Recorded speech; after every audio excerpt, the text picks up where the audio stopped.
Hi, so today I'm going to show you some strategies that you could use for complex behaviour. And so it'll show you the signs of a behaviour about to happen and the different stages and what you can do in those particular stages to help both the person you're supporting and yourself. This is based on Tyson, but you can use this for your own child or for the own person you're supporting. It's been pretty helpful for us. It's worked pretty good. And I'll give you the example from the video I posted the other day of the behaviour after school and show you where that fits into that. Oops. Okay, so this is a behaviour response planning chart. So this is for Tyson. So when Tyson is in the green zone, he's happy, content, compliant. Tyson should just keep an eye on Tyson. So I've got the section that he will be in, what Tyson should be doing or will be doing, and what I should be doing to continue or to help that behaviour. So when he's happy and content, to keep an eye on Tyson, keep going as normal, follow routine and praise all good behaviour. So the praise all good behaviour is probably the best way to keep him in this green zone because he thrives, for instance Tyson, but most people thrive on good behaviour. So the key to keeping in this green zone is praise any good behaviour, any little thing, like, wow, you've put your socks away, that's really good, good boy. And then he really loves that, so then he'll try to do more of that. So some early warning signs of escalating behaviour. So we're getting into the yellow zone here. He may have a raised voice, he has a blank face, he ignores people when they're talking to him, trying to talk to him. And he'll walk off and storm off. That's a warning sign that he may be starting to produce a complex behaviour. A very early warning sign. Excuse me.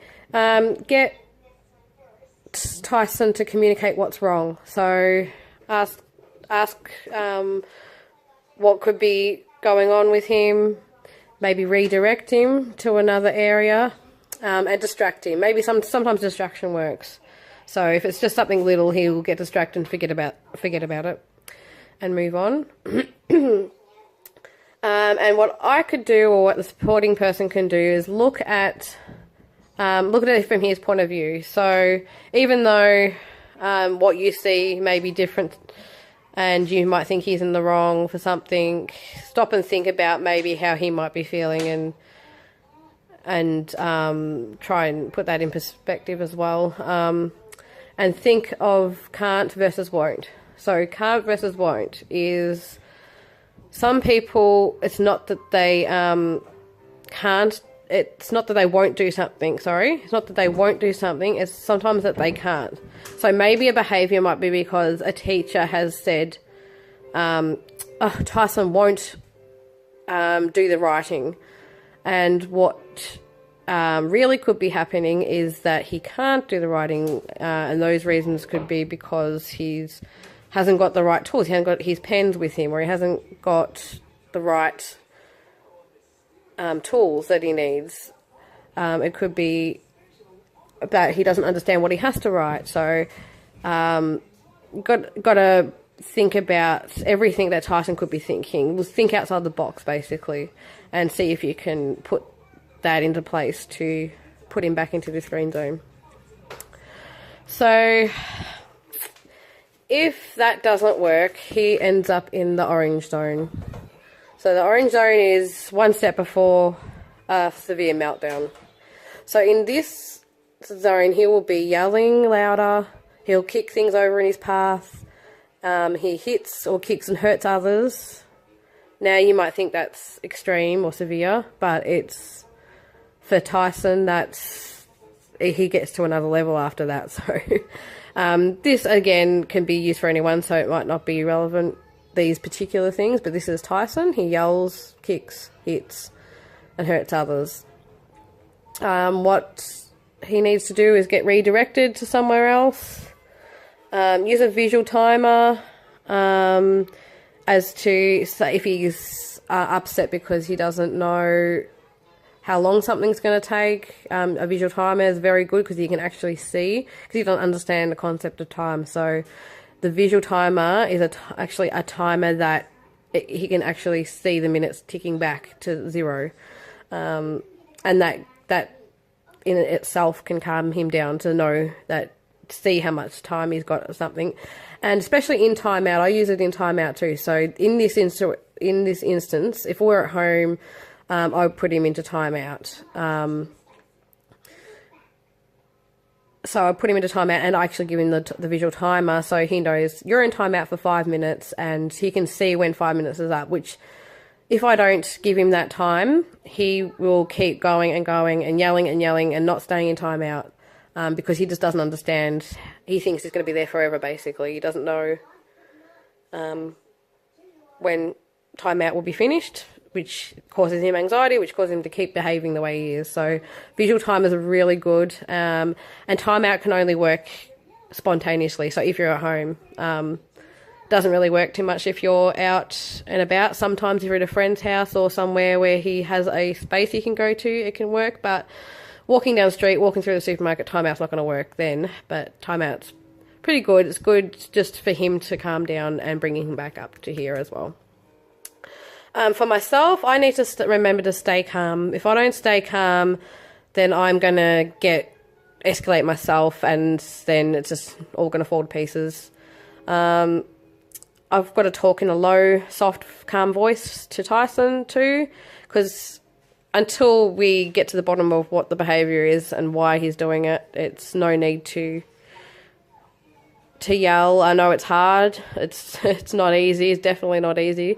But that's the best strategy to do, is to talk in a low voice, because sometimes in some situations he's actually reacting to his behaviours are because he's anxious. So if I'm screaming at his face, his anxiety level is going to rise, and it does in some instances, and he'll then attack me. And it just doesn't, with Tyson, that's just the way it is. And remind myself that there is a reason for whatever this behaviour is. Every single behaviour has a reason, good or bad. So it's getting to the bottom of the reason, basically, as to why they're doing this behaviour. So if you can do these things, sometimes you can get back up here. But if not, unfortunately, you're in the severe challenging behaviour red zone. So Tyson has been a while since he's been in this zone. So he'll kick walls, he'll scream, yell, swear. He'll be aggressive to everyone. It doesn't matter who. People have seen it happen, tried to help me, and he's been aggressive physically and verbally to them. So in this situation, this is a complete meltdown. This is not a tantrum. This is a complete meltdown where there's no going back. You can't get back up here until you've gone to here, which is recovery. So once you're in this zone, when he's kicking walls, screaming, abusive to everyone, he might sometimes even run away. You need to redirect him to a quiet area. Now, this is getting difficult, because the reason this is getting difficult is because he is getting physically stronger and heavier, and I used to be able to carry him and put him in a safer area. It's now come that I have to kind of drag him to a safe area, and this is important that he goes into a safe area because he needs to keep away from others, because he is in such a blackout that he will hurt anybody, young, old, people he knows, people he doesn't know. He would hurt them or abuse them verbally or whatever. So he really needs to get redirected. But as I said, it's getting hard because I can't physically. He won't listen. Obviously in this area, he's not going to reason. So he won't do it spontaneously. I'll have to actually physically direct him to another area. So yeah, that's getting physically harder for me. I can't pick him up, let alone drag him even lately. So that's something that's going to have to, I don't know how we're going to do that, but that's something we'll work on in the future. What I have to do in this situation is, again, stay calm. It's very hard because you're also going through it too. It's not easy to stay calm, but as best you can, stay calm and take some deep breaths. Don't overreact and take a break. So once he's safe and he's in a car and he's starting to calm down and you've started the timeout process, walk away, go have a cuppa, have a breath for a sec and just calm yourself down too, because you can't help anyone if you can't help yourself first. So always look after yourself. So after Tyson, and minimal contact with him. So if he comes out of timeout and he's still raging, redirect back with minimal word to no words even sometimes, until he's started to stop the behaviour and he's quieting down. He might start crying. Then you can start a timeout process to give him that 5 minutes to calm right down, even 10 minutes maybe in this situation, and then he'll be in the recovery stage. So every time Tyson has a severe challenging behaviour, there follows a recovery stage. So this recovery stage is important to get back up to here, because if he doesn't have this recovering stage, it just varies between these two. So you need to let him have this recovery stage, and it's actually a real thing. Like, it's something that he needs. So he'll actually cry, sob. He's coming down from a meltdown, so he wants a hug, and a very tight hug sometimes. So he's sorry. And he needs a rest. So yeah, a tight hug. Now, a reason for a tight hug is because it's kind of a sensory thing. It gives that, especially kids that are autistic, it gives them a lot more comfort to have pressure. There's things with like pressure blankets you can also use too, or heavy weighted blankets. Sorry, just it gives that release, maybe, I guess. I'm not exactly sure, to be honest, how it works. It just does. So a tight hug, some quiet time. Give him some quiet time. So still keeping minimal contact with people, and just give him that time to calm right down and get back to up here. Give him some food or drink maybe too. That helps to calm down. And then for yourself, to debrief with someone else is important for yourself, whether it's your husband or your partner or a friend, anyone that just gets that off your chest. But make sure that the person, or in this case Tyson, is not in the room or can't hear the conversation, because there's nothing worse than being talked about in front of you. That could cause another behaviour. It could lower self-esteem and so forth. So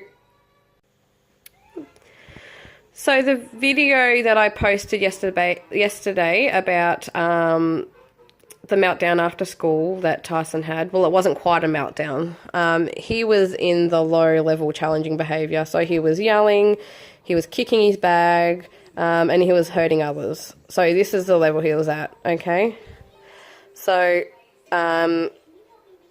we weren't home, so we couldn't do timeout or anything, but say Shanae and I both stayed calm, talked to him in a low, soft voice, and Shanae's very good. She knows that what Tyson can be like and the reasons behind his behaviour too, which is fantastic. I already know that this is a reason. I knew the reason for the behaviour, so I could keep calm. So that's what that video was in the orange zone. If I hadn't have kept calm, or talked in a low voice, if I had to raise my voice and yelled at him too much, then he could have got definitely into this behaviour, which wouldn't have been nice to see. And when we got home, he was back down to the yellow. He was still raising his voice, had the blank face a bit. But then he went to his grandma's and he was back into the green zone. So that's the cycle of the behaviours, of challenging behaviours. So I hope you found this informative and not confusing. And I hope that it helps understand a little bit more detail of the cycle of behaviour. So thanks for listening.